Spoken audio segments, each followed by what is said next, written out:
Recording. It's recording, right? Okay. Yes, ma'am. Yes, Okay.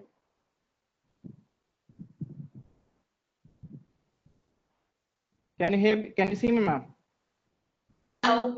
Yes, I can. Yeah. Okay. Now I just have to start presenting. Okay, ma'am.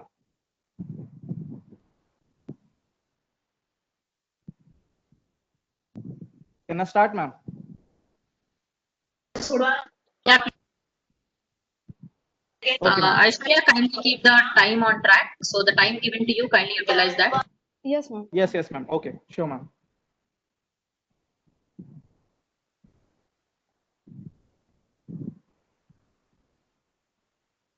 Can you see the presentation, ma'am, currently? Yes. Can you make it full screen? Yes, ma'am. Here it is. Here it is. I'm starting, ma'am. So, good morning, panelists.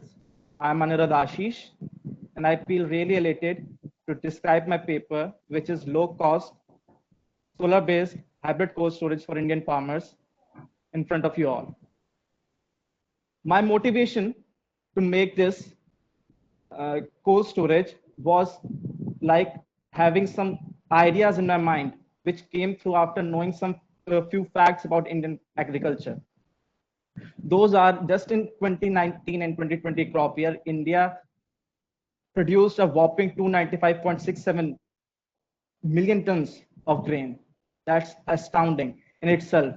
And in complete in horticulture, we produced around 320.4 million metric tons. That's like having each and every person in India have something to eat about. But still, there are the cold storages and that the handling of that post production of these grains and horticulture yields that India always pays around $20 billion each year in losses due to that lack of handling and storages. Beside this, in 2006, the Planning Commission decided that we have to make cold storages small in size and they should be aligned next to the farms itself. There were reasons behind it, which I'm going to come back later. But through these informations which we got and the exact and few of the numbers that told us that we have to make some advancement towards making these cold storages feasible for the farmers so that they can use them and attain the most of from their yield each year. So with that in mind, we started with the data which we got and made many iterations to have a cold storage that is feasible, accessible, small, yet fully functional. So we came up to an idea of a cold storage that is simple looking yet spacey for having the farm yield of a farmer, a small farmer or a normal farmer of an Indian agricultural field can put its perishable inside. According to APEDA, that agriculture and our Agriculture Processed Food Products and Export Development of Authority of India is specifically says that a common Indian farm produces around 0.8 tons of yield from a normal farm that a farmer utilizes, that a farmer owns. So we precisely made a cold storage that can handle around 3 to 4 farm yield easily. This was just an idea which we came upon through the data which we already which were we told and we accessed earlier. Now, how we came across and how we came across this design and why we processed and moved on to make it. The majority of that idea was the movement of air. Movement of air inside a cold storage is very crucial to the perishable that are stored inside. As the properties of air, that the warm air rises up and the cool air sinks down, we designed our cold storage in a way to complement that, to make assured that the air that is present inside does the most of the work from the equipments which we are placing inside. There were many iterations, but this, the current such iteration which I'm showing you, is the more feasible one and more what you say financially cheap and financially strong. It's both.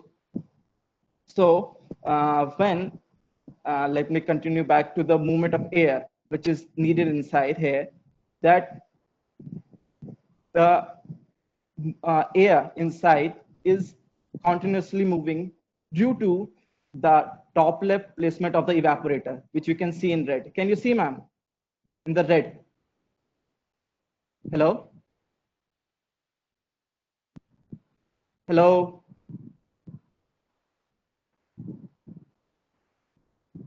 Hello?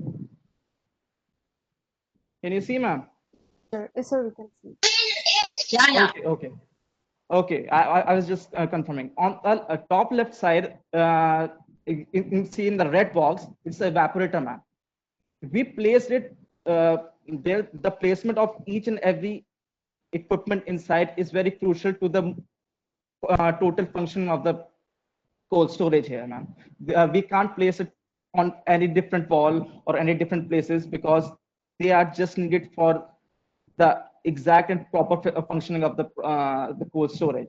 So on the top left of the evaporator is placed, which is to working on making that the movement of air feasible for other equipments to have in contact with. Like the evaporator is generally a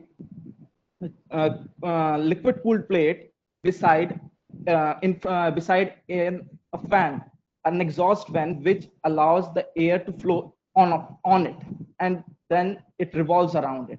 So that this evaporator here makes the movement of the air inside the cold storage in an elliptical manner.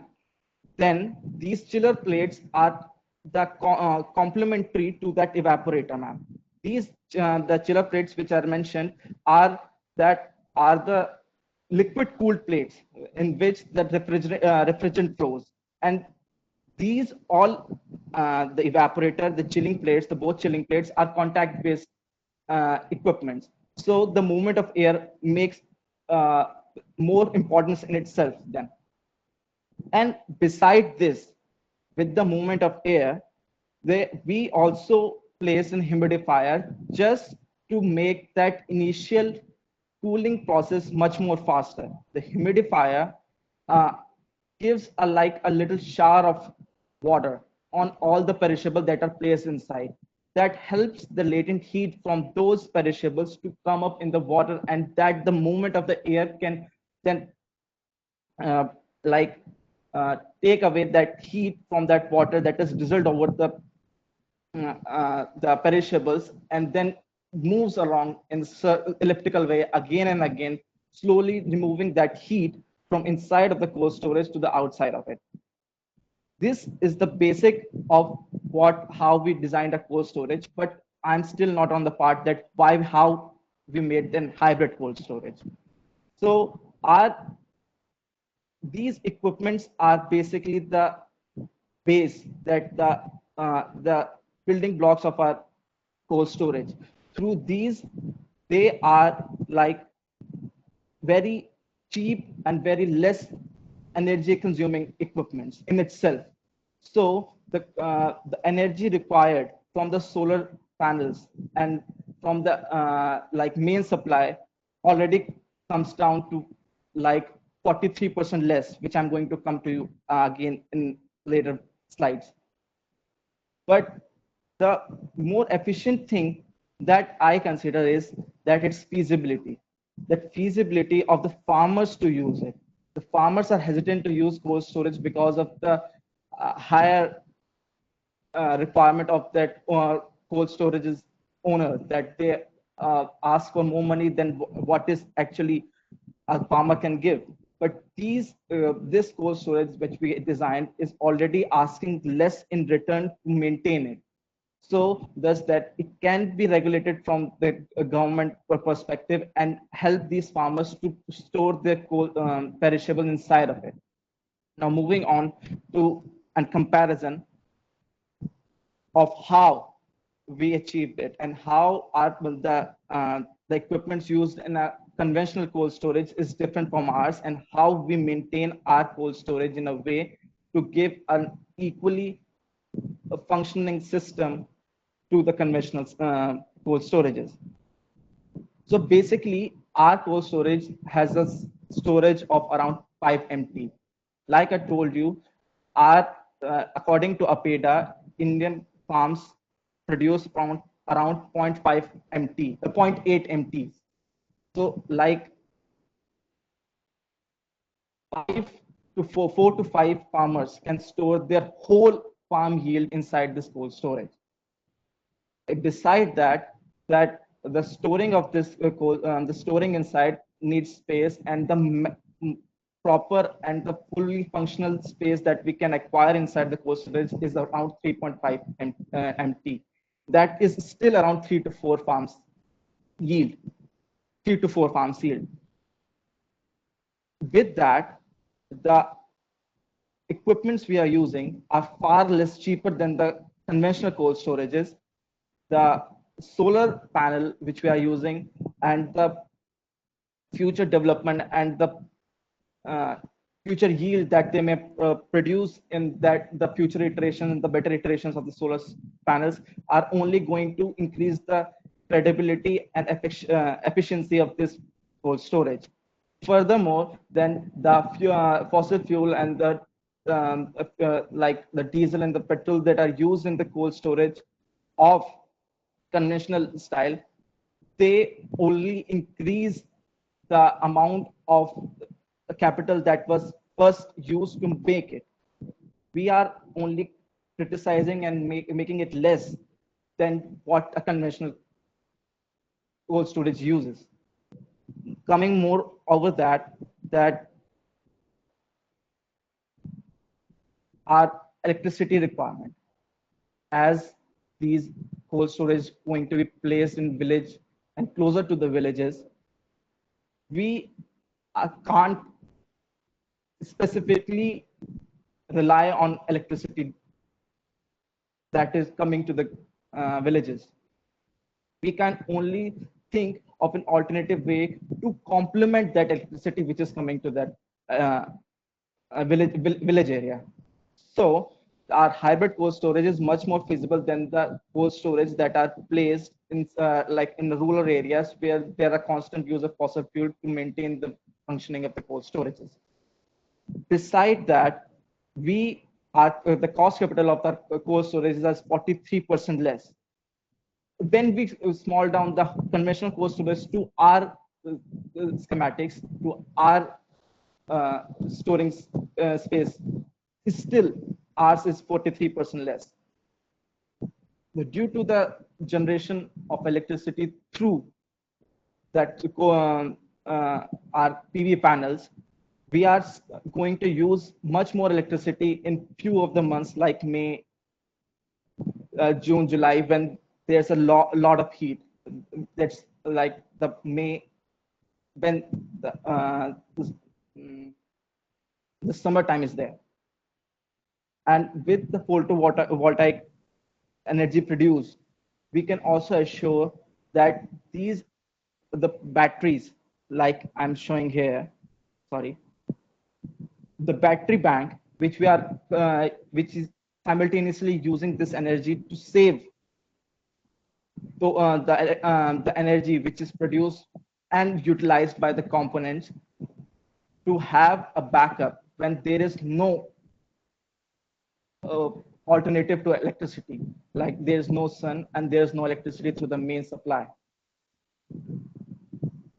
Beside this, these are few of my conclusions that really establish our cold storage in a way that it can be used in a fully functional way in the society for the upliftment of the farmers that that did not get their proper amount of money that they produce at each year, and or a duration of the yield when the crop is cut. So the construction is 43% cheaper. We are using an automatic system through our Arduino based controller, which automatically assess the humidity, which through the sensors, the humidity and the temperature that is inside of it, and also knowing the ambient temperature of the outside of the cold storage. Through this, we can also assess that the perishable inside need how much of that humidity through that humidifier, and the functioning of the chiller plate and the movement of the coolant inside of it with the evaporator function, that how much we have to process and how much have to fast or slow these equipments have to work to make those perishable for longer period of time on a shelf. Beside that, sorry. Sir, your time is exceeding. Okay. I'm just on the conclusion, ma'am. It's the last thing. Just 3 more points. Then you can ask question, ma'am. Beside these, there's a less capital used in the construction of the cold storage. There's more feasibility of these cold storage beside the agricultural feed, and moreover, it is more feasible for the farmers to use it rather than go somewhere else with their perishables and store them and pay more extra to the owners of the warehouses. And thus, here I conclude my paper. I know it's a bit laggy, but thank you so much for hearing me. Yeah. So yes, Anirudh, I think the concept what you people have thought is really nice, I can say, and really liked it, because the main thing now in for the farmers is like storage. And again, like Yes, as I said, we are coming up with 40% reduced. So I think it's a good initiative or a plan and idea what you people have really got. So we have one yes. question. I Yes, mean, ma'am. Aishwarya, can you just make Soma Pandey as panelist? Okay, ma'am. Let me. Just a minute, Anirudh. Yeah. No, let Okay. the slides be there. 1 second. Okay. So Aishwarya, I'm not just able to make her as a panelist yet. no, you have to just, I mean, right click. I mean, you have to search. Yeah, as a panelist. Okay, just make me host for a second. Yeah.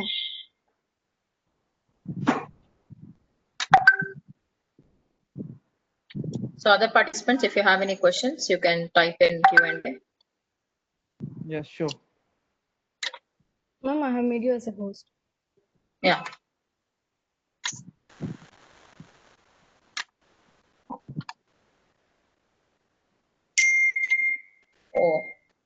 Oh, Soma ma'am, I think you have, I mean, it's not taking you as panelist. So if you have question, you can type in chat window, because we cannot Yes, give you ma'am. the mic access. Okay. Okay, so I think yes, overall it is nice, but it should come as a, I mean, it should become a reality. You know, when you people have thought of it, there are a lot of things which is Yes, coming. ma'am. We are funded by IEEE, ma'am, the Institute of Engineers, Kolkata. They assist our project and they funded us. We are making currently the prototype of this cold storage currently. It So was you have done a survey. I mean, how many of them are ready Yes, to ma'am. use Yes. this? I've done survey in Bareilly, ma'am. Went to the farmers, also asked their problems, what they face. So most of them were reluctant to use the warehouses. They were just not ready to have their perishables inside cold storage, because they say either they will be lost, either they will be stolen from them. That's the hesitation, the first hesitation, ma'am. Second hesitation is this, Now, the female farmers, they can't do this. The male farmers have this some sanctity and go together and have this, but the female farmers are just reluctant to use these warehouses, and they push to sell their yield as fast as they can. And that's the reason most of their yield, every crop when they cut goes into waste, and thus the huge amount of 60,000 crores rupees perished every year, which our farmers produce. Okay, so anyways, nice. Congrats for your funding for this one. Hope it comes to reality and people will start using it. Because now Thank you so it's much. so like they will have the traditional mindset that this is what we can do, we can't go beyond. So you have to change that Yes, ma'am. mindset. First thing, yes, as you said, cost effective. If it is cost effective, I think people can share and they can use. That's one thing. So you have to Ma'am, even publicize something like that. for that, ma'am, I also thought a few things. Ma'am, first, there were no tube wells in our farms, the farming areas. But then they slowly came around and the farmers started using them. The electricity was provided to them. There are a few very specifically government funded schemes like let me there's the Deen Dayal Upadhyay Gram Jyoti Yojana. It's just to like secure the electricity to our villages. There are three main important things for those. The important features of this Deen Dayal Upadhyay Yojana is that quality, the duration, and the bifurcation of this electricity, which will be provided to the villages. The bifurcation is for just the tube wells and these type of this cold storage that will be built beside the farming areas. Beside that, there are two more, the integrated power distribution system and the Saubhagya Yojana. The Saubhagya Yojana is just a Prime Minister's own initiative to, and its motto is electricity for all. That electricity should reach every corner of the corner of our country, and there are serious work being done on this. The electricity department is working on it. So, with this progress in electricity and for providing this electricity to every inches of our country, Yeah. this project becomes more feasible for the farmers to have in their arsenal, to use that, to have that feasibility, to have that uh, like an option that if we can't do this, we should store here, we should wait some time and then sell it, so that their yield can have the most amount of money that they can earn of what they have worked for. Yeah, so it's really a nice initiative again, Anirudh. So thank you so much. Thank you. So Ashara, shall we Thank you go to so the much. next paper? I mean, the next paper 138, Akshay. Can you make him present? And Anirudh, thanks for it and kindly stop sharing the screen. Okay, ma'am. Thank you so much.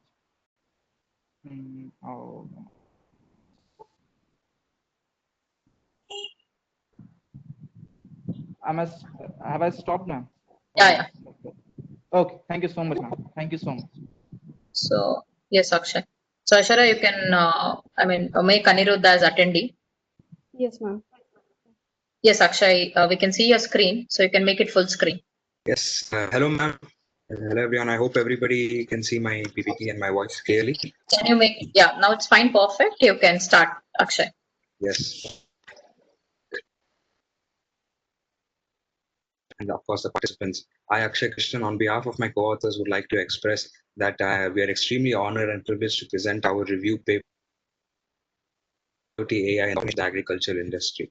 So the main idea behind our paper is to present, to give all the researchers and all the upcoming students and everyone who are, especially the farmers, who want to implement technology into the farming process, into the agriculture general sense, the process, and they don't have the exact idea on what they can do to implement.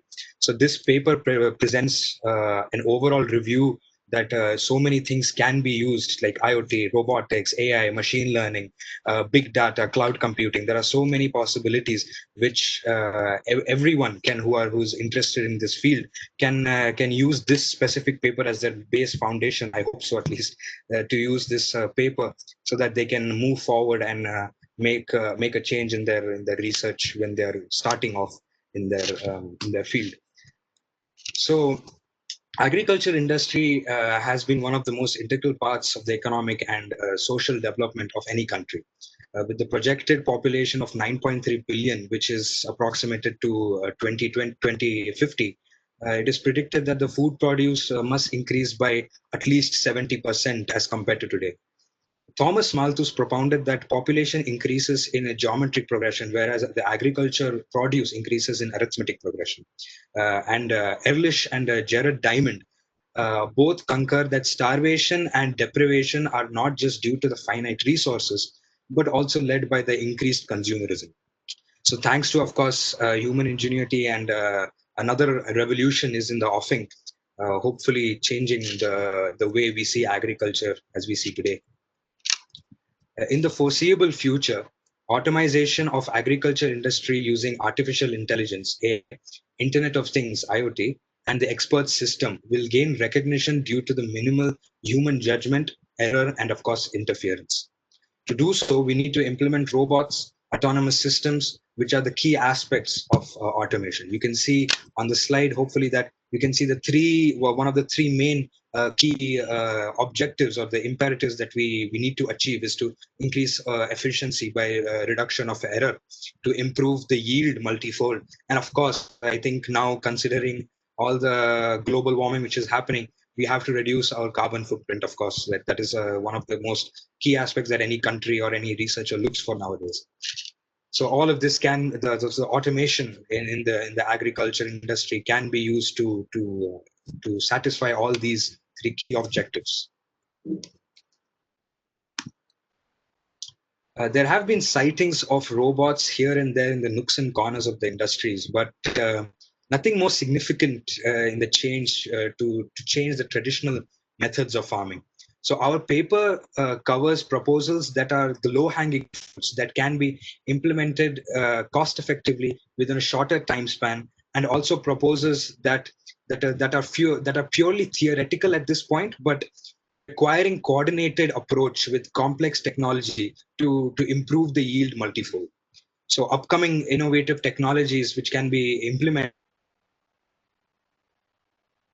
the agricultural industry is somewhat covered in this paper, to give this overview for the reader, for the researchers, for these entrepreneurs.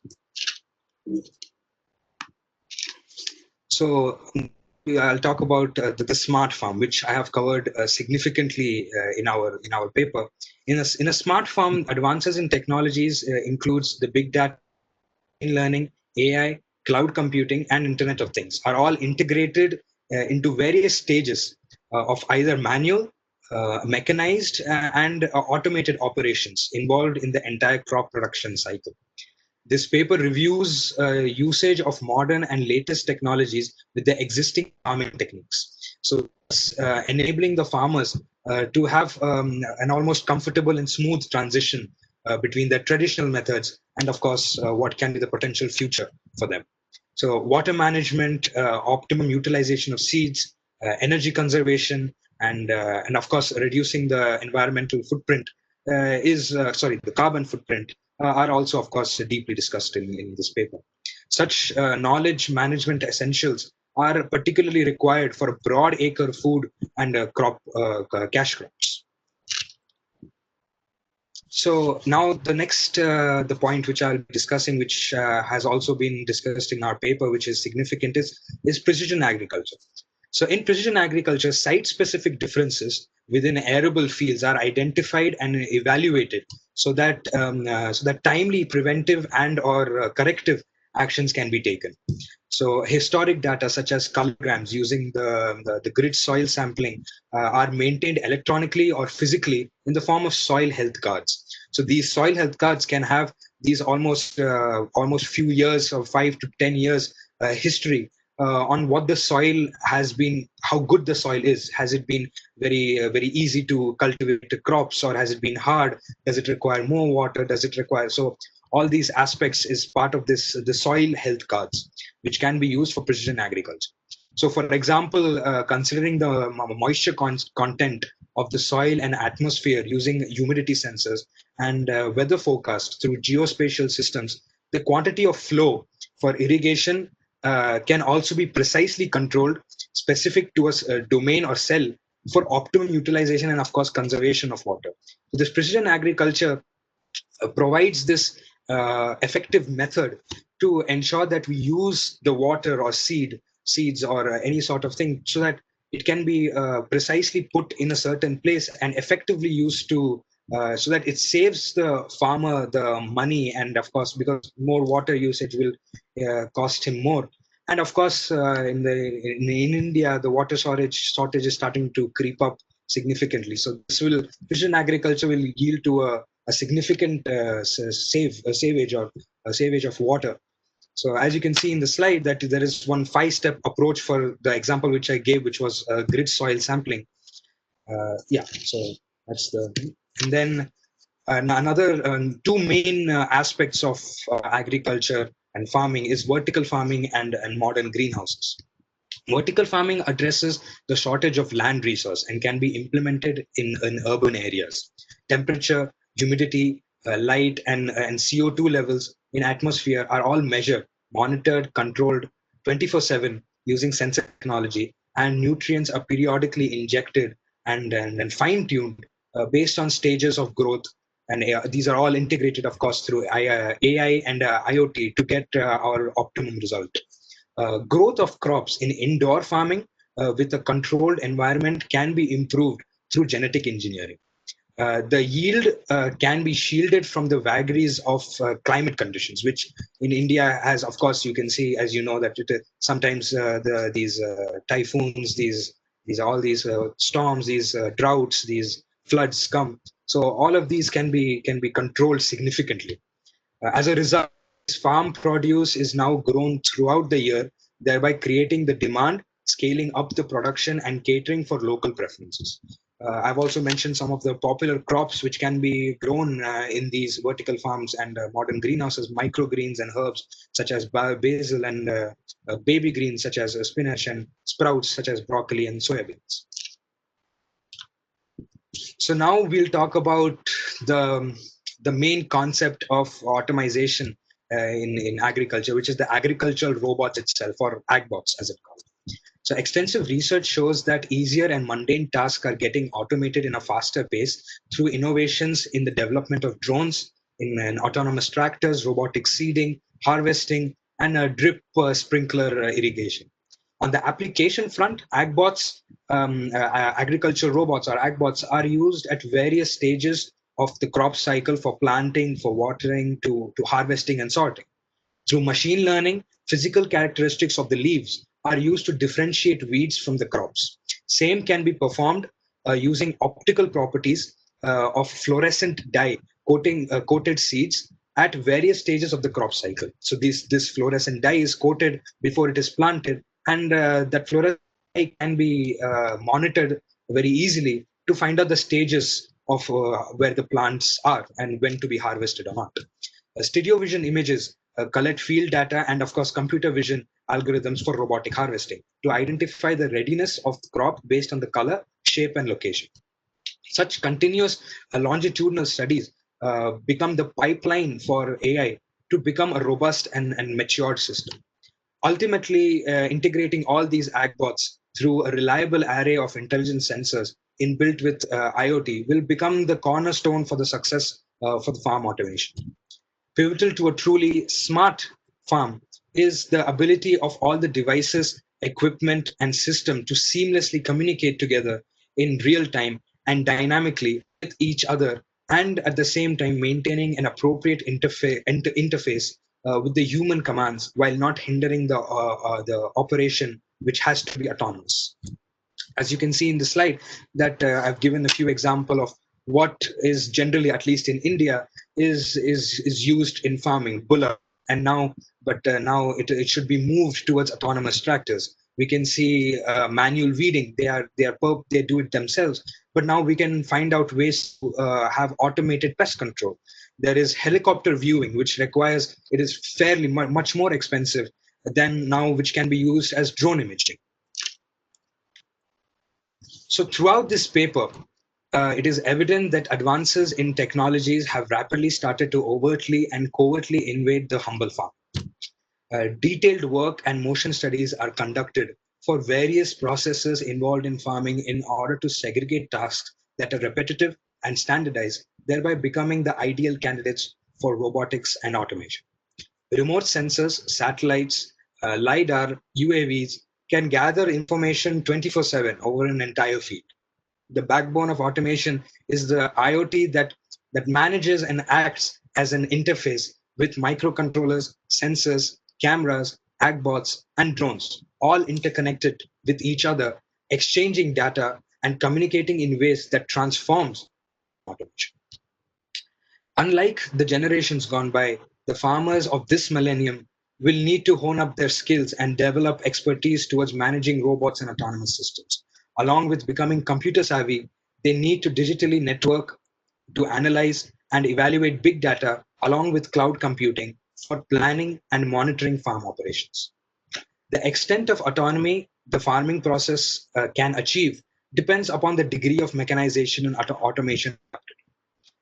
This paper has primarily focused on crops related to agriculture, of what seems to be just the proverbial tip of the iceberg. There could be a resurgence of collective farming in its new avatar as connected farm, for augmenting commonly shared resources such as drones, autonomous vehicles, and agbots.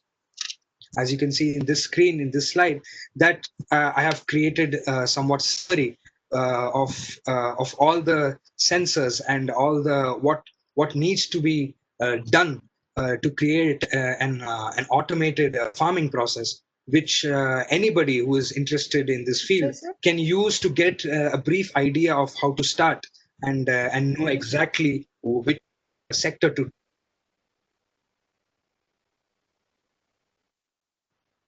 So in conclusion, the way forward to achieve a guaranteed. Sorry, ma'am. Your time is exceeding, sir. Okay, yeah, just I'm done. That's. I just wanted to say thank you to on behalf of all my co-authors and IEEE organization for a paper.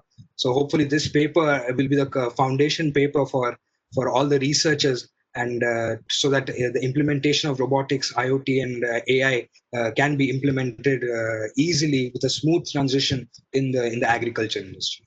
I thank you all. Thank you, Shuni ma'am and Aishwarya ma'am. Yeah, so Akshay, yes, I think a good review you have done on literature and given a nice overview of things. But again, it's little a sad part that not most of them or most farmers would like all these technologies, because that's little sad part. But yes, because of our things, what is happening, people will go on. If not today, at least down the line, we all will. I mean, they all will take it forward and they will use it. Okay. Yes, ma'am. And Of course, yes, considering there is one question. COVID-19, I think it's essential for them. Yeah. Process. Correct. So there is one question here from the audience, that is the AG bots a name coined by you as author, or it already is there in the literature?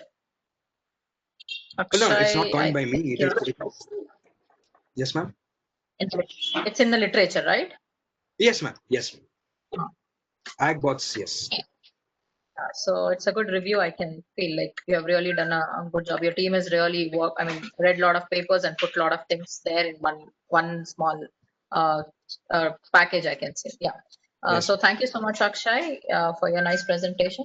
So Thank next, you, can we go to paper 200? Yes, ma'am.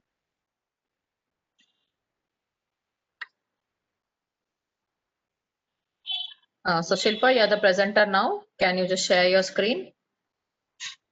And you can unmute yourself.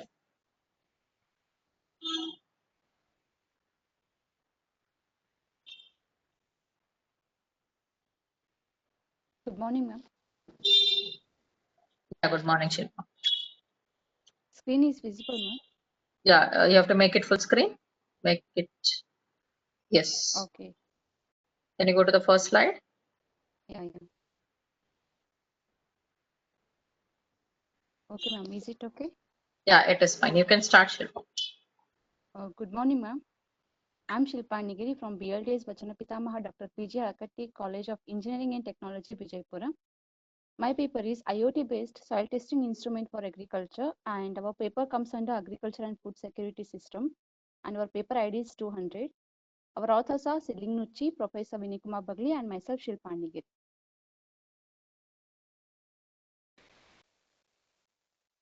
We all know that agriculture and horticulture both plays an important role in the Indian economy, and moreover, horticulture is viewed as one of the nation's best field, isn't it? So that the basic need of the farmer is to test the soil nutrients. The main objective of this paper is to implement IoT-based soil testing instrument, which is environmental friendly and also ecosystem. Okay. Here we are using manual method in system can be carried to the farmer's field for the testing and result purpose, because we all know that the conventional method of farming is a time taking process because it employs the human labor to collect the soil sample, and we have to take it to a laboratory for the testing and result purpose. So by doing this, time requirement will be more. So in order to avoid this, we are implementing manual method using IoT technology. So here we are using wireless sensor networks and ThinkSpeak as a cloud platform for the measurement of soil moisture, temperature, humidity, and NPK value. So our main motto will be to measure these four parameters. First one is temperature, second one is humidity, third one is NPK value, and fourth one is soil moisture.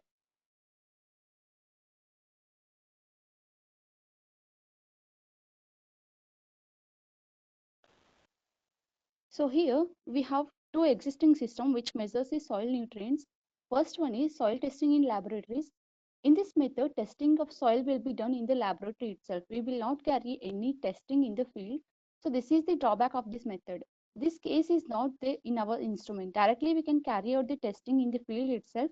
And one more thing is, by using this method, it may take few weeks or few days for the testing purpose, and we get result in long duration. We can get only NPK value of the soil here.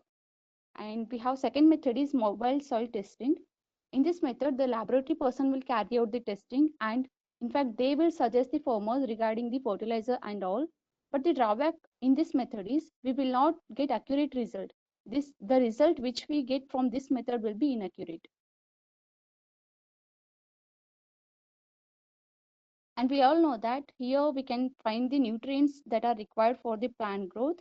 Nutrients are the essential elements for the growth of the plant, isn't it? Nutrients, in the sense, they can be nitrogen, phosphorus, potassium, we can say NPK. These are the key elements for the growth of the crop.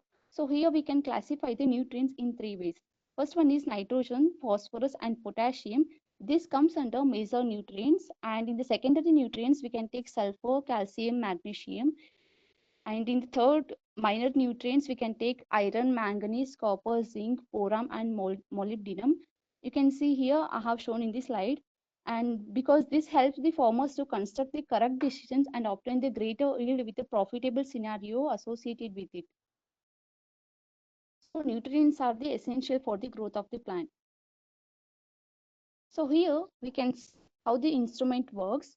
We have used one soil fertility sensor that measures the four parameters: NPK, temperature, and humidity, soil moisture. It will collect the data, and that data will be sent to Arduino, and Arduino will process the data, and it will be sent to the ThinkSpeak cloud. Okay. Here we have used ThinkSpeak as cloud so that farmers can see the data. So this is the flowchart of the working. Then we have results and discussions. When we have conducted the test, we have got these results. The IoT-based testing system is reliable and efficient method for monitoring the soil fertility levels in the agricultural fields. The output of the system can be shown below. First one is for temperature, second one is for humidity, and third one is for soil moisture. So these are the results what we have got when we conducted the test. So we have future scope. As extension of the work, the instrument can be fabricated and used as a commercialized and also personal instrument to check the fertility of the soil. And we can measure the 4 parameters, as I said earlier, of the soil, which will be helpful for the farmers to get the accurate data with respect to their fields, and they can have the better yield of crops than existing one. In conclusion, this approach measures the indices for soil productivity in relation to the efficient crop production. The necessary parameters such as soil moisture, NPK value, temperature, and humidity we can measure by using this instrument.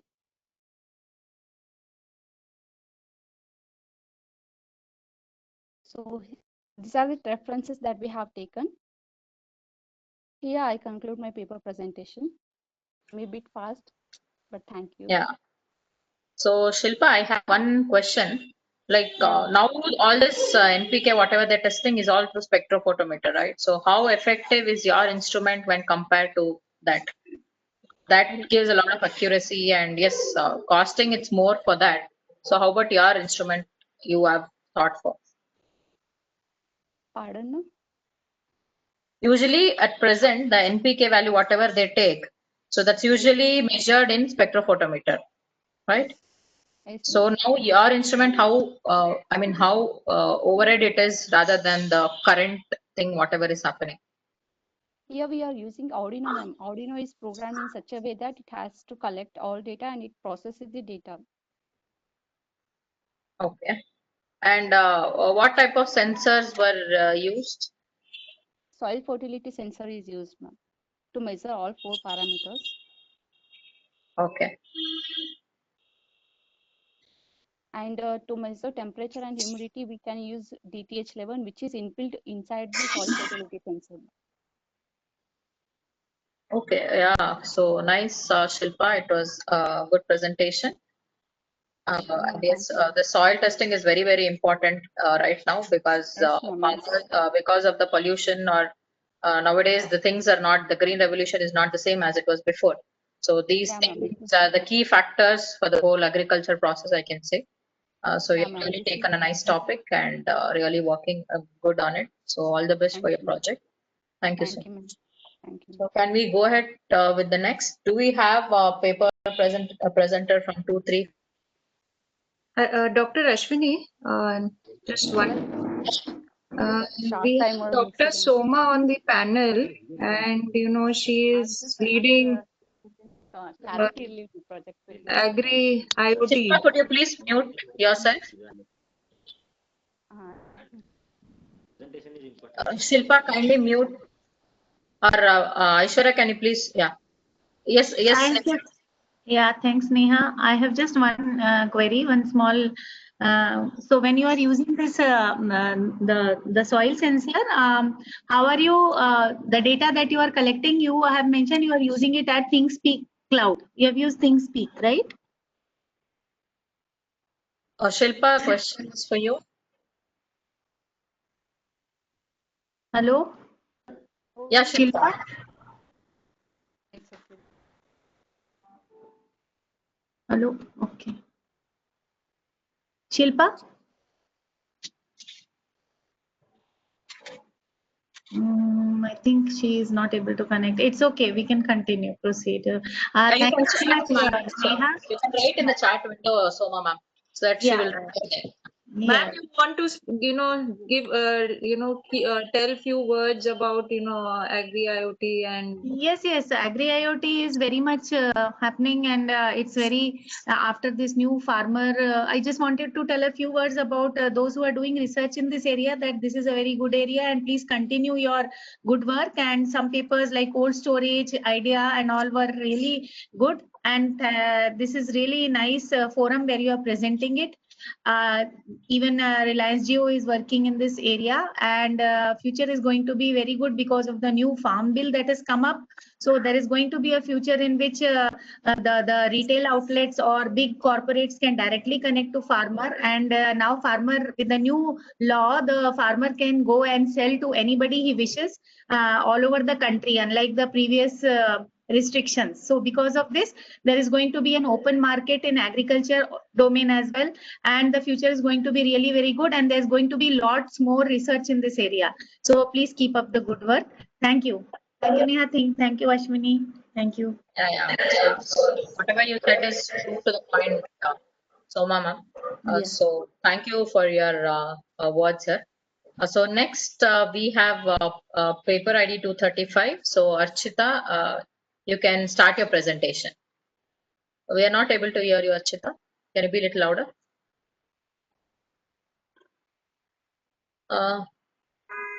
I think you have not connected your audio, Archita, so we cannot hear you. Your mic is not enabled. So make sure in the laptop or mobile, wherever you're using, you have to connect the audio using the internet connection. No, we cannot hear you. There is a mic button where you are presenting on your screen bottom. So make sure you connect it, and it asks you for connect through Yes. audio. Yeah, now it's Can fine. you hear? Okay. Yeah. So now you can start, make it full screen, and you can start your presentation.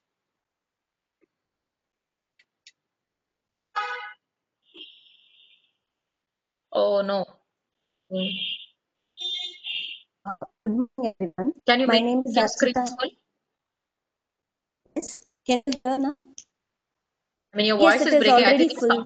some network issue. No, it is not full screen. You make it slideshow. Can you?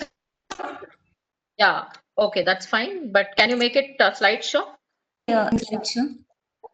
Yes, it is We already. are not able to see. Yeah. Okay. Okay, you can start.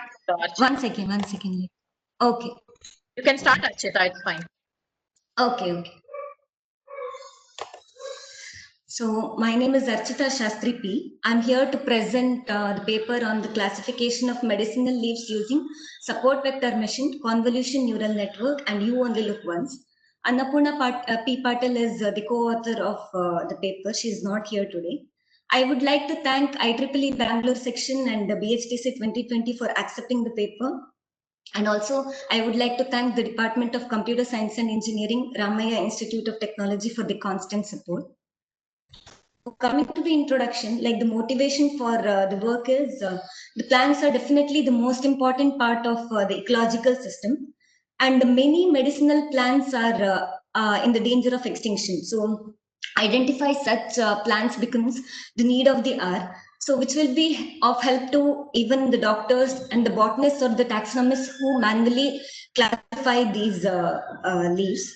So after the pandemic, definitely the scope has increased a lot in the medicine, in the field of the medicine. So this calls for the use of machine learning methods, which can handle large amount of data and can help in the faster identification of leaves. Coming to the objectives, can you see the slide, ma'am? The objective slide? Yes. Okay. Yes. Please go ahead. Okay. So coming to the objective slide. So the first objective is the classification of 7 different medicinal leaves using support vector machine and its optimization using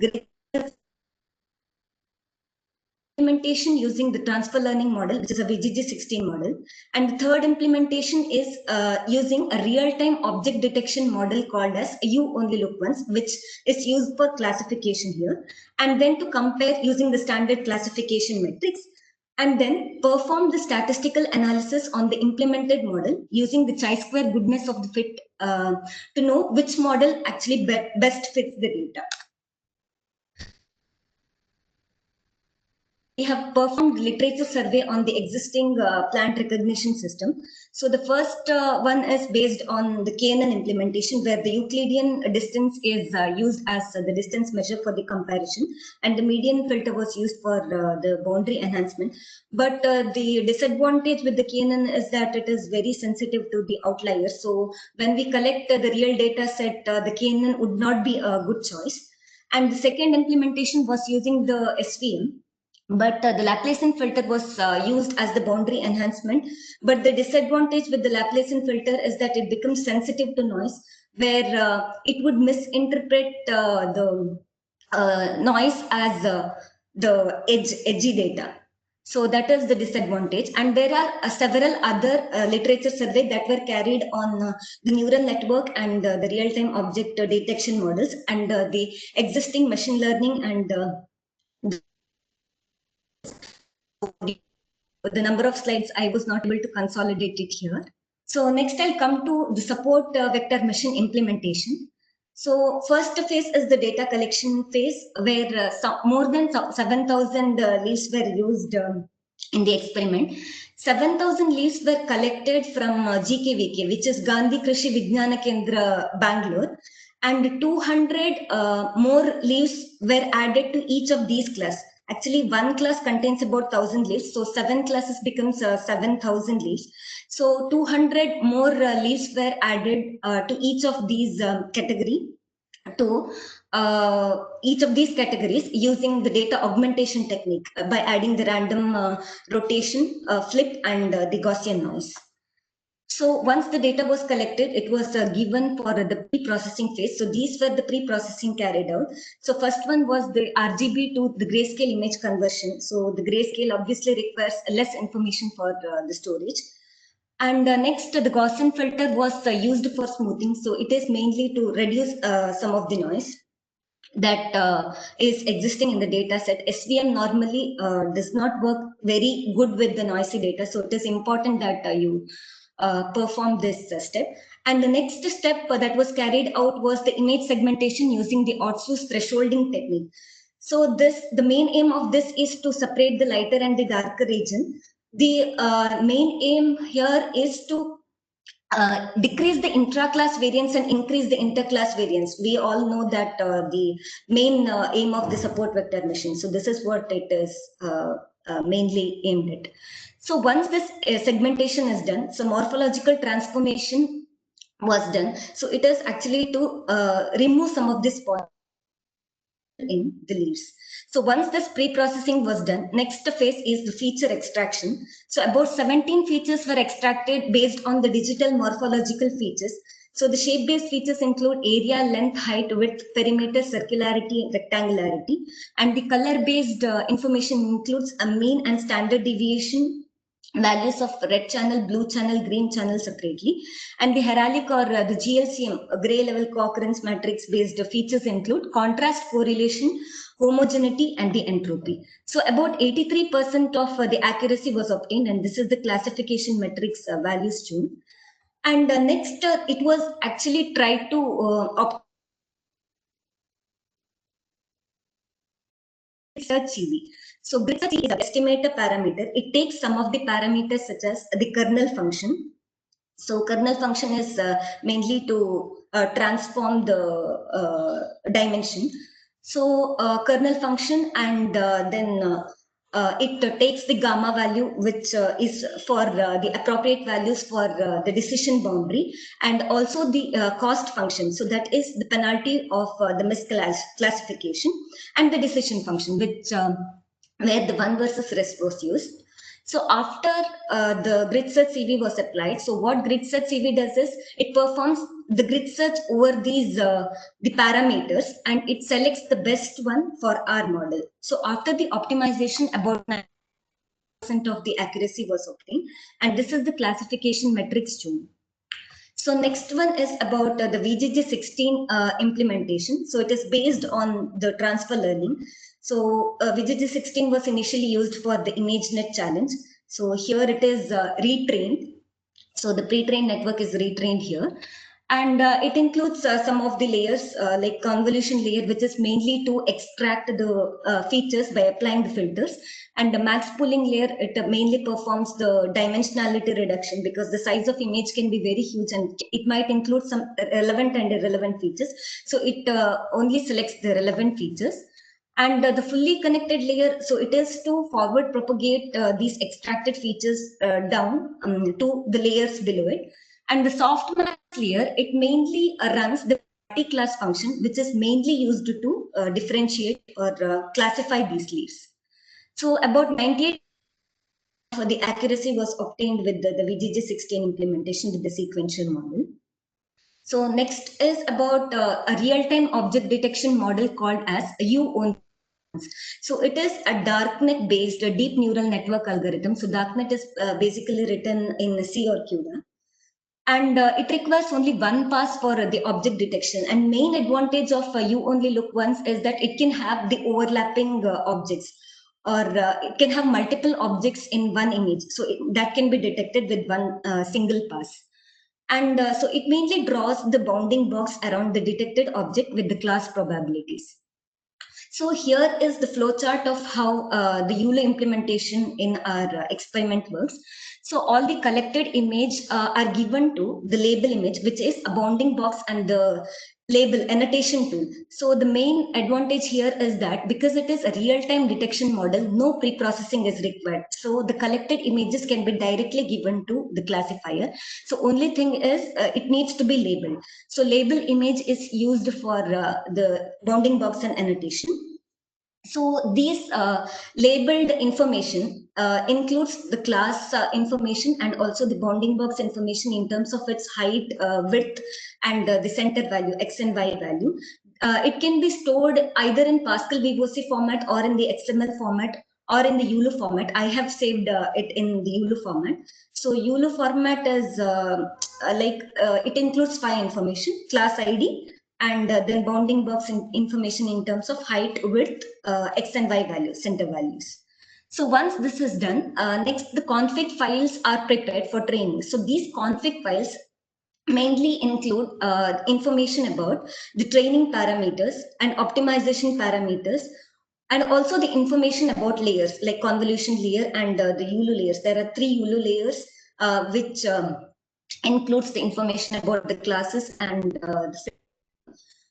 the training parameters include batch information, subdivisions, and also the filter, class information, etc. And also there are some optimization parameters like momentum, and also learning rate can be altered. So all these information have to be prepared, and then the training process is started. And in the process of training, the weights are saved in every 1000 iteration. And meanwhile, the mean accurate precision, MAP, is calculated for these saved weights. So whichever weight has the maximum MAP value, so that is chosen as best weight, and it is used for testing. So whenever you have the test image, so these weights are given and it is used for the prediction. So the predicted object will have the information about the bounding box and also the class probability, the predicted class probability, and the label value. Classification metrics, it also has the information about the true positives and false positives, and what is the information about the precision and the F1 score. About 85% of the mean accurate precision was obtained with the classification results. So this is loss versus the number of iterations graph. So as you can see, the loss has decreased with the increase in the number of iterations. So about 14,000 iterations were actually carried out. And this red line shows the mean accurate precision value that was calculated in the process of training. So in the middle of training, it was somewhere around 61%. And then later it increased to about 84 to 85%. So the right hand side shows the predicted images with the class label and also the confidence information, that is the predicted class probability. So next, these are the brief explanation about implementation. Next, the chi-square goodness of fit test is, so this is the non-parametric test that is carried out on the implemented model. So the two hypotheses were defined. So first one defined difference between the observed and the expected results, and the second hypothesis says that the observed and the expected counts are different. So our main goal is to see that it actually works with the first hypothesis. That is, there has to be no much significant difference with the observed and the expected results. So for this, the chi-square formula is, as you can see in this slide.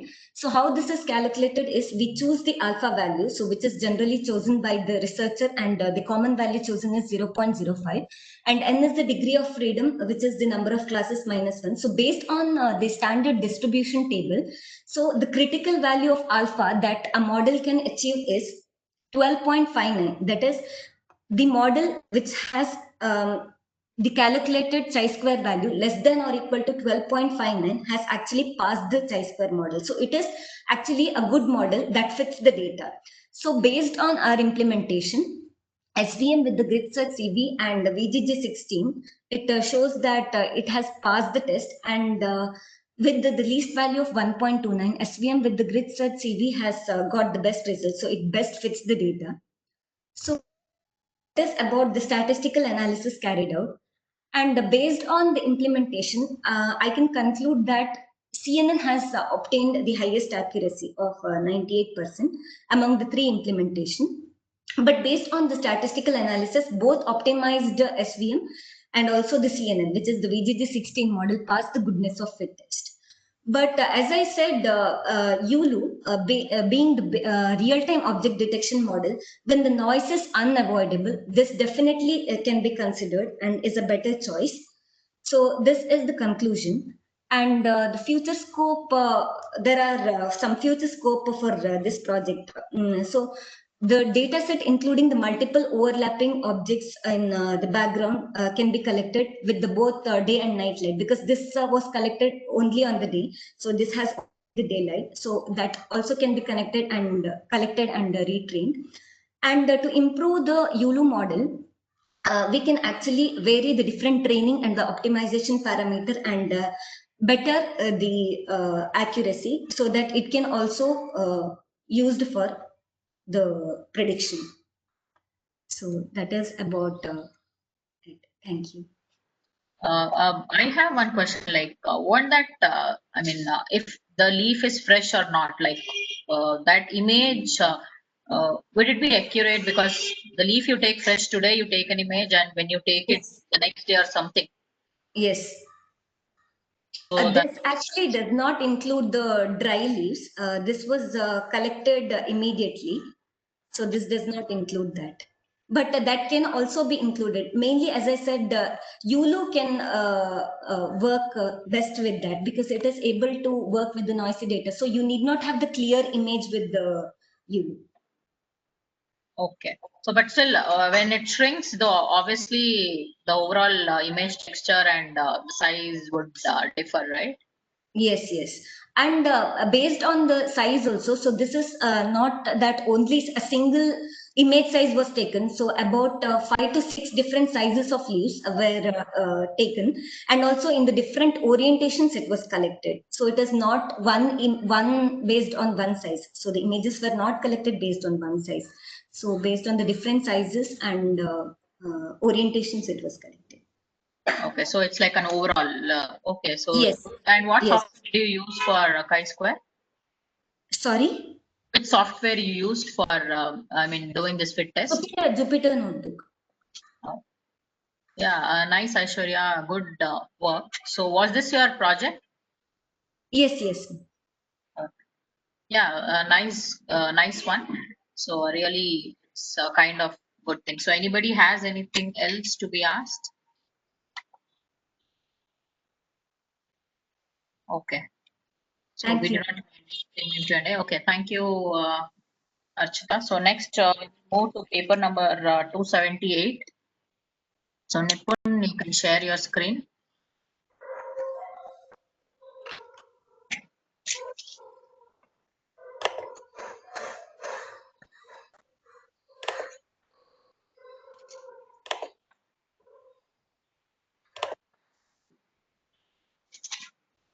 Yes, Nipun, you can start your presentation.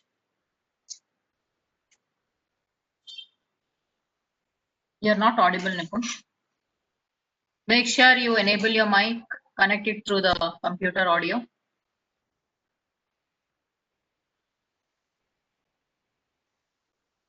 On your mic button, if you connect, yeah. Yeah. Namaste, I'm Nipun. Yeah, Our project on smart farming using IoT and machine learning techniques.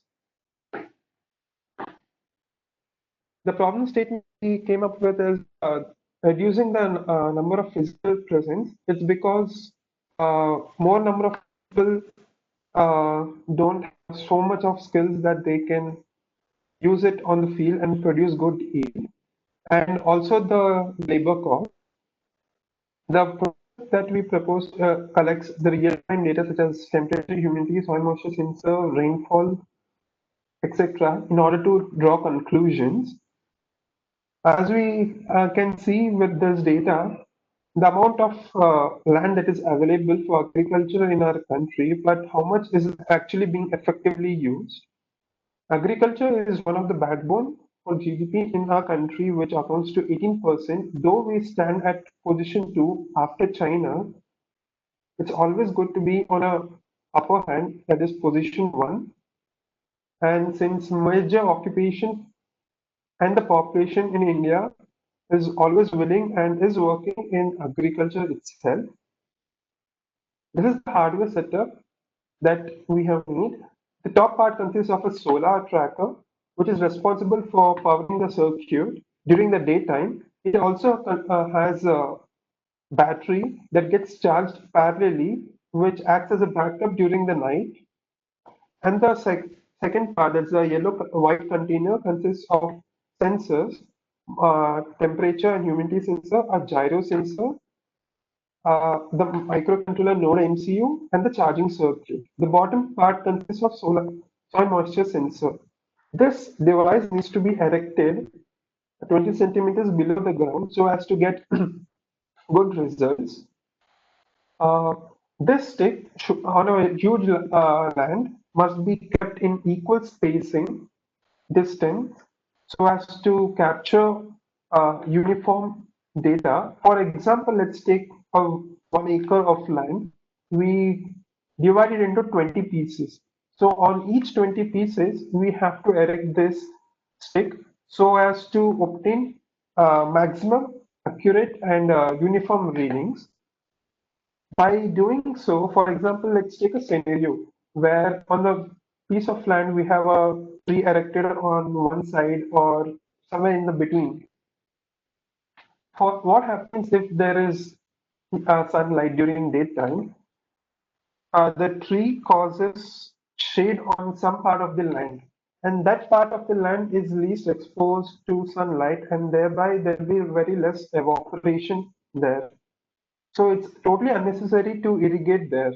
Rather, we can irrigate on parts where there is more sunlight falling and which will be more fruitful than watering where there is shade. This is the Blink app, which will be available on the person in charge on the field or the farmer. He will be able to monitor real-time data. And the gyro sensor that where we used here is to determine if the device is correctly intact in the position or not. And if it is not, for example, if it falls down due to human errors or animals movement or due to wind, any of the natural haps, the alert message will be sent on the phone so that the person can immediately go and bring it back to its intended position. And the moisture sensor that we can see at the bottom is used to determine if the crop is being watered correctly or not. If it is being underwater or overwater, or is it moderate. If it is underwater, then an alert message also pings up on the device to tell the farmer that you are underwatering it, please pour some water. And if it's overwater, then the person can just divert the flow of water or just stop supplying water to that part of the land, thus saving lots of water. And once we capture the data and upload it to the ThingSpeak cloud, we can visualize it in this graphical form. And this can also be used for drawing lots of conclusions. Coming to after capturing the data, we can draw some conclusions. And this is the block diagram of the precision farming that we have followed. The data set that we have taken consists of various parameters of features such as temperature, rainfall, pH value, humidity, and the label. The label is nothing but the soil type based on those parameters. Data pre-processing is done using various functions, and exploratory data analysis is done to predict various modeling techniques. This is the heat map that we obtained from the correlation coefficient of parameters. Uh, After performing on various algorithms, we have concluded that SVM provides better performance, and clearly it's a winner of and produces 85% accuracy. We thank IEEE for providing us this opportunity. Thank you. Yeah. So very nice. Were really there were chances of like falling down or something with that when Surely, you because so on a huge land, and there'll be lots of animal movements and huge wind, strong winds blowing, so there are chances that it falls down. so can't there be one more like something like a tripod or something so that it fixes and the falling chances are less? Yeah, Or yeah, maybe we can little do that, modification you but can try. yeah, we can do that. But what happens if the soil is too moist? The chances it can slip and fall off. So to be on the safer side, we have kept the gyro sensor in order to determine if it's proper or not. So yeah, good job. The overall it is like the accuracy is good. That's what you are saying, right? Yes, Okay. So thank you so much, Nipun. Good job. Keep Can I ask going. one question, ma'am? thank you, ma'am. Yeah, please. So it's Akshay here. So I just wanted to ask. Actually, it's wonderful presentation I've done in the similar field. I just wanted to ask. So this agri stick. So does it have to be permanently fixed in a certain place, or can it be put in an array in a field in many places? Can it be portable? And the price, how much does it approximately cost? If you can just let me know. See, this can be kept anywhere. It's totally transportable, dude. So as long as we are irrigating using that land, we have to keep it. And the price, actually, we have not included one or two sensors because of lockdown, and it comes to 2,500 rupees. Oh, okay, wonderful. That's really cheap. Thank you. Thank So you if so we much. go for mass production, maybe it will reduce. Yeah. Oh, that makes sense. Wow, it's really important for the farmers to have such a affordable Yeah, cheap product. equipment. Yes. Wonderful, wonderful. Yeah, thank you. Yeah. It's really nice as the other side. It is so cost effective. It is I mean accurate one. What you said. So a Mhm. good job, wonderful thing, which is really like you've taken out the I mean, you're showing a product. So I think it's a very nice project. So do work on it and make it little portable, more Yes, ma'am. smaller, something like that. So next step would be like working on such things. Okay. Yes, ma'am. So Sure. really nice, Nipun. Thank you so much for your presentation. So can we go to the next paper, like paper number 293? Ma'am, I have contacted Pratik sir. He'll be joining in a minute, ma'am. I was not able to meet him as a panelist, so he'll be joining in a minute. So okay, we'll wait for some time. Anyways, the session is still one, so we can wait for some time.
Okay.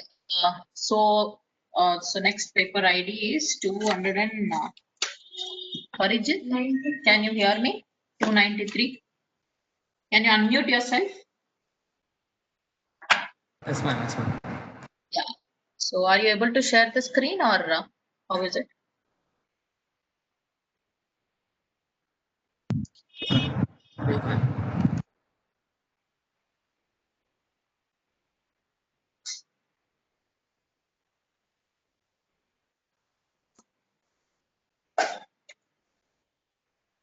You can start, Parijit.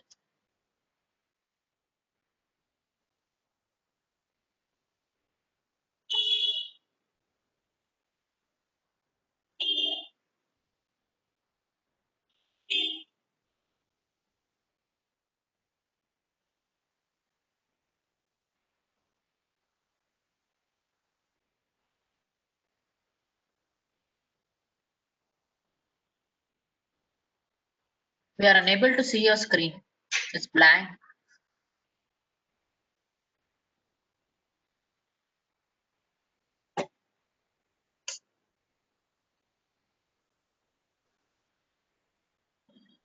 Parijit, can you please unmute?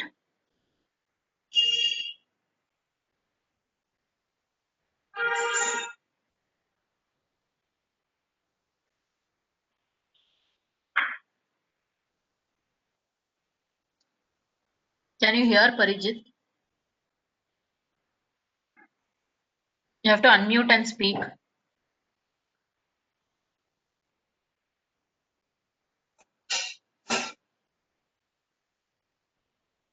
Aishwarya, can you unmute him? Yeah, Parijit. We are No one. Parijit. Can you hear me? Can you hear me? We're not able to see your screen.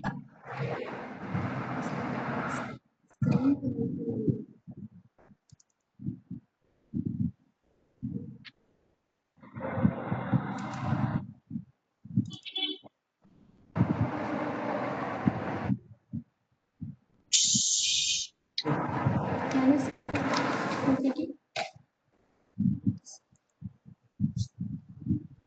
Yeah, now we can see your screen. There is a lot of background noise, so could you just open it and start your presentation? Okay.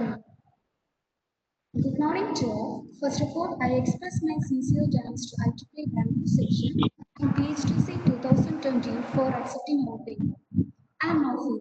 As you can see on the slide, today I will be talking about paper that my co-project is Nadeem Nausha, Muhammad Ashif, and my supervisors, Ms. Zubi X and Mr. Dilal and I have written this based on the recent findings that we came across in our final year BTech project. So, I'm welcome to all. We know agriculture is the backbone of Indian economy, where more than 60% of population depending on agriculture for their livelihood. But it requires more human labor and it is a time-consuming work. As the population of India continues to grow, the demand for produce grows as well. So there is a great need for multiple cropping on the farm, and this requires efficient and high capacity. It is necessary new technique in the field of agriculture. AgroBot aims to provide a hands to the farmer by means of an automated seed planting machine, which can accelerate the growth in agriculture sector. Next is objective of the project. In India, the traditional method of farming includes the way of planting the seed in an open area by freehand by using the advantage of plow. The unavailability of labor with the high wages may great burden to the farmer and cause loss in earnings. So, this is the time.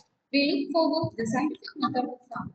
One of the advantages of traditional farming is that it is more green and sustainable method of farming. By taking this, it is proposed to make seed planting by AgroGrow, which is an automated seed planting machine. Soil digging, seed sowing, planting. It automatically carries soil digging, seed sowing, watering, and also providing fertilizer solution with a high accuracy. The initial instructions are given to the user to the robot using an Android application. So the subsequent operation of the robot does not require any kind of human assistance. Next is block diagram. In Agrobot, a microcontroller is used to control the entire operation. The seed planting robot is a 40 unit. It performs 3 tasks. First one is drill the hole to plant the seed. Second is sowing the seed in the field of equal distance. And adding water and also provide fertilizer solution. The also possible using an ultrasonic sensor. A Bluetooth module is used for communication with the robot. Here, the entire mechanism is powered by using a lead acid battery. A magnetometer is used for the steady movement of the robot. Next is design. This is the 2D structure of the robot. The frame of the vehicle is made up of aluminum parts and the base is made up of high sheet. A rack and pinion arrangement is used for drilling mechanism, where a 3.5 rpm high torque motor is used for lifting mechanism and a 100 rpm high torque motor is used for drilling mechanism. The diameter of the wheels and the length of the rack are selected based on the ground clearance, which is required to perform drilling mechanism. Plastic funnels are used for seed sowing mechanism. A track belt is provided on the wheel of the robot. It has to move on muddy terrains without sinking. Next is circuit diagram. Here, Arduino Mega 2560 is used to control the entire operation. This with Bluetooth module, ultrasonic sensor, magnetometer, servo motor, and motor drive. A Bluetooth module used is HC05 and HCSR04. Ultrasonic sensor is used to detect obstacle. The magnetometer used is HM458831. The ST90 servo motor is used for seed sowing mechanism. Here, two number of L298 and motor driver are used. One of them is used to control the vehicle motor and other is used to control drilling and lifting motor and micro-submersible motor. So, next I invite my dear friend Project AS for taking the next session. Thank you.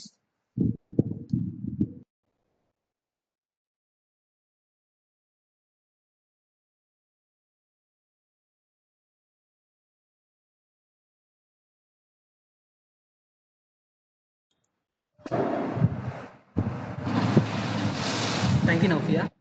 Okay, next is mechanisms. First one is drilling and lifting mechanism.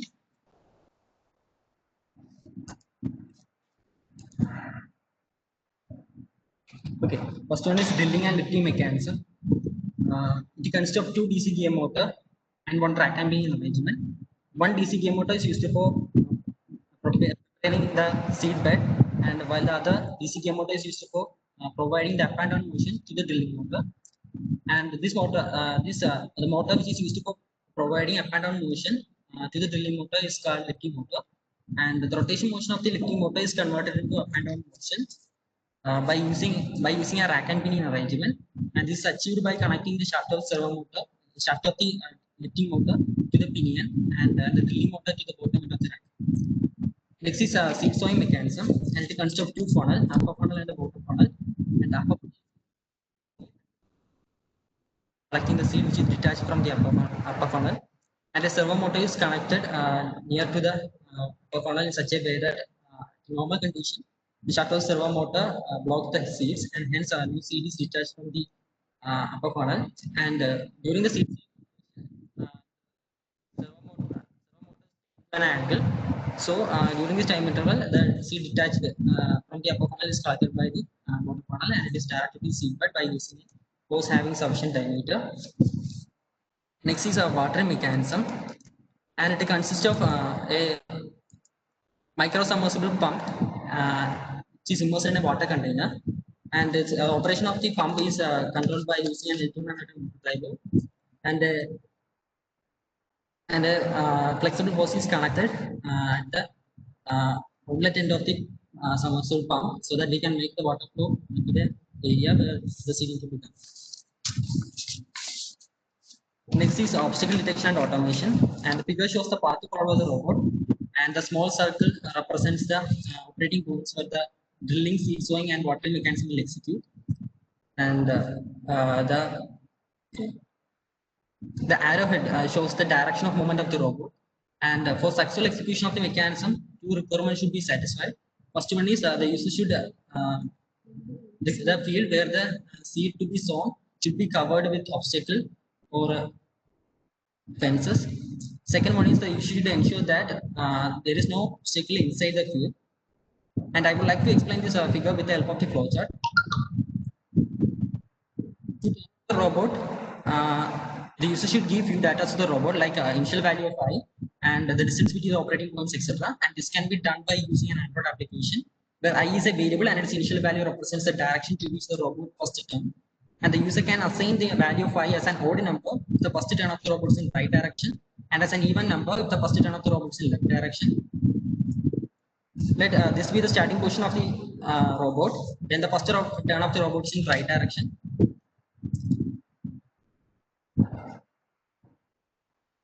The user should give the initial value of I as an even number. Let us assume to be 6. Next 3 steps are start moving forward and stop moving and execute drilling and watering and seed sowing mechanisms. So our robot is in this position and it will start to move to a distance which is given by the user, and it will stop moving and execute drilling, watering and seed sowing mechanism.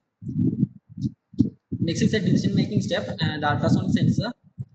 Here the ultrasonic sensor will check for obstacle. If it found any obstacle, then the value of I is incremented by 1. If it found no obstacle, then it will go back to here. That means it will repeat the same procedures.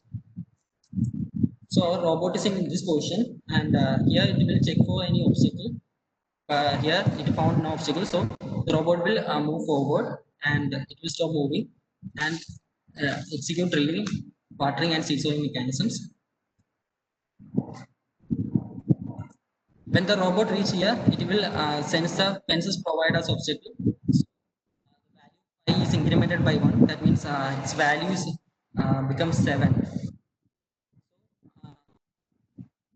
Each part will work, and that direction to which the robot will decide the direction to which it should turn by performing a division process. The current value of I is divided by 2. If the remainder is 1, then this part will work. That means it will turn 90 degree in right direction. If the remainder is 0, then the no part will work. If it's 0, then the no part will work. That is, the robot will turn 90 degree in left direction. Here the current value of I is 6, and when the robot is reached here, it will detect the obstacle in this direction. So the current value of I is become 7, and it is so it will perform the division process, and I by 2 will get a remainder 1. So it will turn in right direction. The robot will again move forward to a distance which is given by the user, and it will stop, and the ultrasonic sensor will again check for obstacle. If it found any obstacle, the robot will stop its entire operation. If it found no obstacle, then it will again turn 90 degree right direction. So here the robot will move forward to a distance, and it will stop here, and the ultrasonic sensor will check obstacle in this direction. Here there is no obstacle, so it will again turn 90 degree in right direction. It is feedback to here, so the entire mechanism will repeat. So the robot will follow this path and until it will reach in this position. When the robot reaches here in this position, it will detect obstacle in this direction. So it will turn 90 degree left direction, and it will and again it will detect obstacle in this direction also. So it will stop its entire operation. And what we achieve, if you look at the pros of the agrobot, and by using the agrobot we can achieve accurate and uniform seed planting, and the agrobot can perform multiple operations like drilling, seed sowing and watering within a short period of time. And since it's an automatic agriculture robot, we can reduce the human labor and attention, and the agrobot requires only less maintenance, and it gives a reliable and stable operation. Some cons of the agrobot are: the irregular shape and undulating surface of the field affect the performance of the agrobot, and there is no provision provided for knowing the real-time operating status. As a conclusion, the introduction of the agrobot in the agriculture sector can reduce the human effort and attention, and this also helps to overcome the problem response due to unavailability of labor. And it simplifies a tedious procedure in agriculture sector and helps to increase the yield of production. And unlike tractor, the agrobot causes zero pollution and it is a cost effective. And it is designed particularly for small and medium scale application. In future, we can achieve more and more accurate and stable movement of the vehicle by using efficient sensors and modern technologies like artificial intelligence and image processing, etc. And also we can provide GSM technology for knowing the real-time operating status. And for improving the energy efficiency, we can use solar panels. And for large-scale application, more agrobot can be trained with optimization technique, incorporating artificial intelligence and machine learning to cover the whole area at the same time. For knowing the performance of the robot, the prototype that we made is tested in the selected field having length 6.3 meter and breadth 3.3 meter. And the initial instruction were given to the robot by using an Android application, and the agrobot is placed in the starting position. Then the robot starts to operate, and the time taken for completing each operation is noted and it is given in the table. We selected a bean seed for performing the seed sowing operation. And at first, the robot moved in y-axis, and the distance between each operating point is 6.6 meter, and it took 2 seconds for this movement. And when the operating point is reached, the drilling, seed sowing, watering mechanism will execute, and the time taken for drilling mechanism, drilling and lifting mechanism is 50 seconds.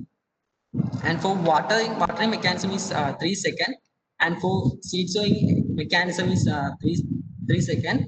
So it took 21 seconds to complete all the operation at one operating point, and it covered the whole area, whole breadth of 3.3 meter by making 6 operating point along y-axis.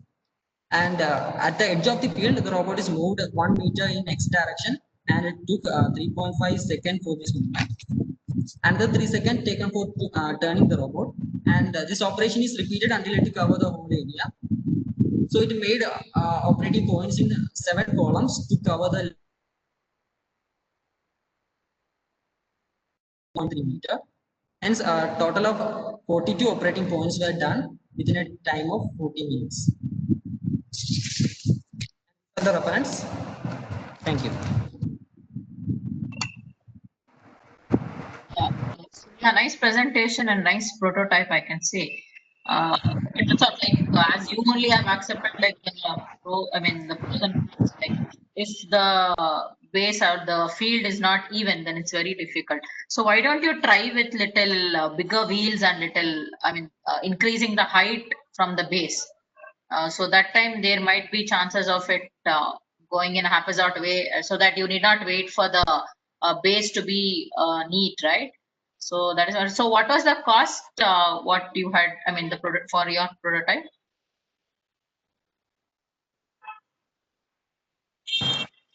Sorry, ma'am. Could you repeat once? Yeah. What was the cost of your prototype? Around 9,000 rupees. 9,000. Yes, ma'am.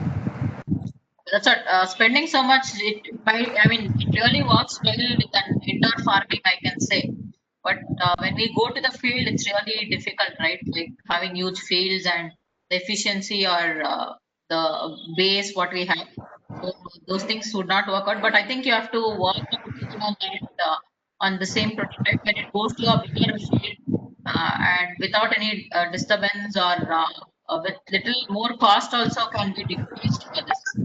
So or else the overall idea is nice and you've also done it. So it's really a good thing. You can still work further on this where you can get a better product and it can be more efficient.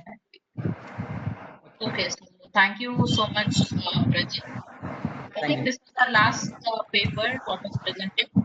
So overall, I would say like it might be the cold storage, what was told, or all about the soil testing, or taking a figure of leaf and analyzing or seeing the soil moisture, or it might be an agri robot. So most of the things are all robots what this agriculture field you people are working with.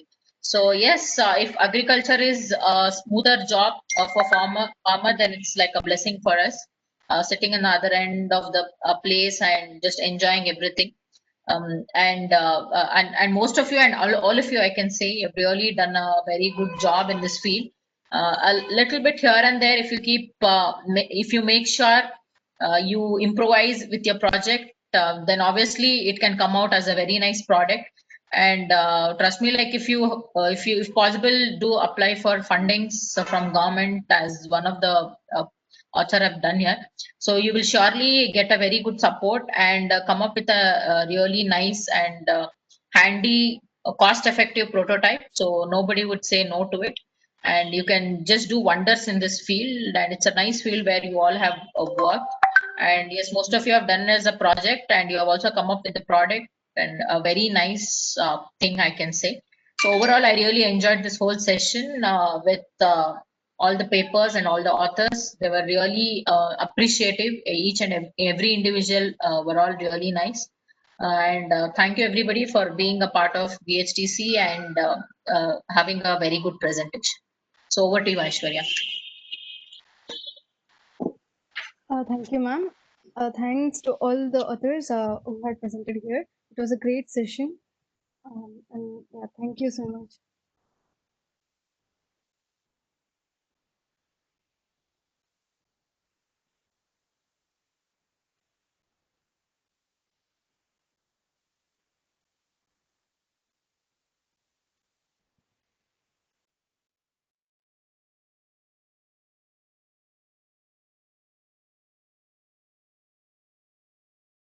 Others can leave now as the session is over.